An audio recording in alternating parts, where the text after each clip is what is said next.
السلام علیکم عزیز طالبات، متقین کے حوالے سے ہم ڈسکس کر رہے تھے لاسٹ لیکچر میں۔ اب متقین کی صفات اور کوالٹیز کون سی ہیں؟ الذین یؤمنون بالغیب ویقیمون الصلاۃ ومما رزقناہم ینفقون۔ اب 2-3 کوالٹیز یہاں اللہ نے بتا دی کہ متقی وہ ہے جو غیب پر ایمان لانے والے ہیں، پھر نماز کو قائم کرنے والے ہیں، جو رزق ہم نے دیا ہے اس میں سے خرچ کرنے والے ہیں، والذین یؤمنون بما انزل الیک وما انزل من قبلک وبالآخرۃ ھم یوقنون۔ اب یہاں پر جو ہیں چیزیں، اس میں فرسٹ نمبر پر ہے ایمان بالغیب۔ غیب میں کون کون سی چیزیں آ جاتی ہیں؟ جب ہم دیکھتے ہیں کہ غیب کے حوالے سے تو وہ ساری چیزیں مراد ہیں جو جس کی خبر رسول اللہ صلی اللہ علیہ وسلم نے ہمیں دی۔ ان کا علم عقل اور حواس خمسہ سے نہیں ہو سکتا۔ مثلا اللہ کی ذات، صفات، جنت و دوزخ کے حالات، قیامت، اس میں پیش آنے والے حالات، فرشتے، صاحب کا تمام آسمانی کتب، صاحب کا انبیاء، وحی، تقدیر، یہ ساری وہ باتیں ہیں جو انسان براہ راست تجربہ و مشاہدہ نہیں کر سکتا۔ ان کو غیر محسوس حقیقتوں کے بغیر ہی دیکھنا، ماننا اور ان پر اعتماد کرنا پڑتا ہے۔ دوسرا جو پہلو ہے وہ ہے نماز قائم کرنا۔ ایک بات یاد رکھیں کہ یہاں پر جو ہے یہ یقیمون الصلاۃ، اقامت صلاۃ، یعنی اجتماعیت کے حوالے سے بات کی ہے۔ نماز اسلامی اجتماعیت کی ابتدا ہے۔ آپ نے اپنی قوم کو جمع کیا، اگر خانہ کعبہ میں لوگ جمع نہیں ہونے دیے گئے تو ان لوگوں کو لے کے آپ صلی اللہ علیہ وسلم دار ارقم میں چلے گئے، وہاں آپ نے ان کو اکٹھا کیا، عبادت بھی کی، قرآن بھی سکھایا، ان کے اخلاق بھی درست کیے، ان کے اندر وہ ساری خوبیاں پیدا کی جو مستقبل میں ایک اچھا انسان بنانے کے لیے ضروری تھی۔ اقامت صلاۃ، یہ سارے کام انجام کرنے کو کہتے ہیں، آپس میں جڑ جانا، اجتماعیت پیدا کرنا، قرآن سیکھنا، اس کو پڑھنا، عمل کرنا۔ یہ طریقہ رسول اللہ صلی اللہ علیہ وآلہ وسلم کے دور سے آج تک چلا آ رہا ہے، ہماری مساجد کے اندر اب تک قائم ہے۔ اجتماعیت میں آنے والوں کے لیے ہدایت ہے۔ بکھرے ہوئے الگ الگ منتشر ذہن جو ہیں وہ اپنی اپنی خواہشات، اپنے اپنے مفادات پر چلتے ہیں، تو اس حوالے سے سٹارٹ میں ہی کہا اقامت صلاۃ جو ہے اس کا حکم دیا۔ اگلی خوبی جو ہے یہ ہے وَمِمَّا رَزَقْنَاهُمْ يُنْفِقُونَ، کہ اپنے مال راہ خدا میں خرچ کرتے ہیں، جو کچھ ہم نے انہیں دیا۔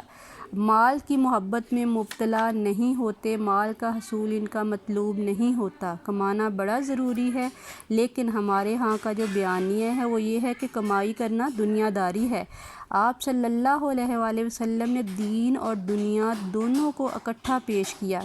دین کے بالمقابل بے دینی ہے، دنیا کے بالمقابل آخرت ہے۔ چنانچہ جو دکاندار دکان چلا رہا ہے وہ دین کر رہا ہے، نوکر ملازم کھیتی باڑی چلا رہا ہے وہ سب اپنا دین کر رہے ہیں۔ نماز بھی دین ہے، نماز میں اگر دکھاوا ہے تو یہ بے دینی آ جائے گی۔ تاجر جو ہے وہ اگر اپنی تجارت کے اندر رسول اللہ صلی اللہ علیہ وآلہ وسلم کو فالو کر رہا ہے، اپنا رہا ہے، تو یہ جنت میں ان کا ساتھی ہوگا۔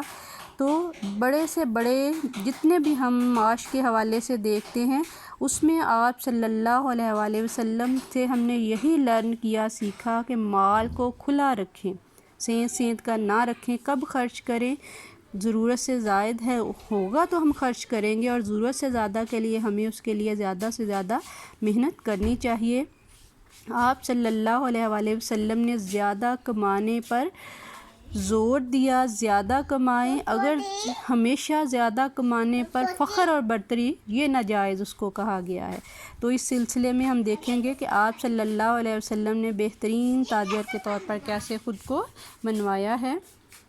تو اس میں جو اگلی صفت ہے ہماری وہ ہے سابقہ آسمانی کتب پر ایمان۔ تو سابقہ آسمانی کتب پر ایمان کے حوالے سے ہم دیکھیں اسلام کا جو ہے تصور وہ یہی ہے کہ آپ صلی اللہ علیہ وآلہ وسلم الگ سے کوئی دین لے کے نہیں آئے، انبیاء کے سلسلے کے ساتھ ہی آپ صلی اللہ علیہ وسلم کو جوڑا ہوا ہے۔ حضرت آدم سے جو سلسلہ شروع ہوا، حضرت نوح، ابراہیم، ان کی ذریت میں حضرت موسیٰ، حضرت عیسیٰ علیہ السلام، اور اس میں خاتمہ رسول اللہ صلی اللہ علیہ وآلہ وسلم کی ذات پر ہو رہا ہے۔ تو گویا مومن جو ہے وہ وسیع القلب ہے، وسیع الظرف ہے، وہ متعصب نہیں ہے۔ اس لیے ہم انبیاء کو مانتے ہیں، ان کا احترام کرتے ہیں، ان کی تصدیق کرتے ہیں۔ ہاں جن چیزوں میں ان کے بعد ان کے شاگردوں نے تحریف کر دی ہے، اس جو ہم قرآن کے مطابق نہیں، اس کو ہم نہیں مانتے۔ لاسٹ تصور جو ہے ہمارا یہ ہے آخرت کے حوالے سے۔ تو آخرت کے حوالے سے جو ہے اس میں یعنی بعد میں آنے والی زندگی، تو بعد میں آنے والی زندگی جو ہے اس کے لیے اللہ تعالیٰ نے ہمیں یہاں پر بھیج دیا ہے۔ کیوں بھیجا ہے؟ اس لیے کہ ہم نے اپنی زندگی کو اللہ کی ہدایت کے مطابق گزارنا ہے۔ رسولوں نے ہمیں بتا دیا، انبیاء نے ہمیں بتا دیا، رسول اللہ صلی اللہ علیہ وآلہ وسلم نے اس کے بعد اس کو سمو دیا سارے کا سارا کہ کس طریقے کے ساتھ ہم نے ایمان لانا ہے، ہم نے اپنی زندگی گزارنی ہے، اور اس کا اجر ہمیں فوری یہاں پر نہیں ملے گا بلکہ آخرت میں لاسٹ پر آ کر ملے گا۔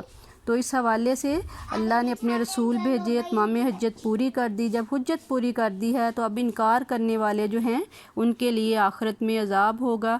اب وہ دنیا میں بھی اللہ نے عذاب کا ذکر کیا۔ دنیا کا عذاب فار ایگزامپل کیسے ہیں؟ اب دیکھیں وہ لوگ جو رسول اللہ صلی اللہ علیہ وسلم کے دور میں بڑے بڑے سرداروں کے غلام تھے، مکہ فتح ہوتا ہے وہی لوگ ان کے سردار بن رہے ہیں، تو ذہنی اذیت، دل کا درد جو ہے اسی سے آپ اندازہ لگائیں۔ سیم اسی طرح سے آخرت میں بھی جو ہے اس میں جب ہدایت بنا کر زندگی کو ہم نے سنوار لیا ہے تو اللہ اور اس کے رسول کے مطابق ہمیں اس میں سعادت ملے گی۔ کیسی سعادت؟ جنت کی شکل میں، رسول اللہ صلی اللہ علیہ وسلم کے ساتھ کی شکل میں۔ اس کے اپوزٹ جو ہے اگر نہیں کریں گے تو آٹومیٹکلی اللہ کا عذاب جو ہے وہ ہوگا۔ تو اللہ تعالی ہمیں ہمت دے، توفیق دے رسول اللہ صلی اللہ علیہ وسلم کے راستے پر چلنے کی۔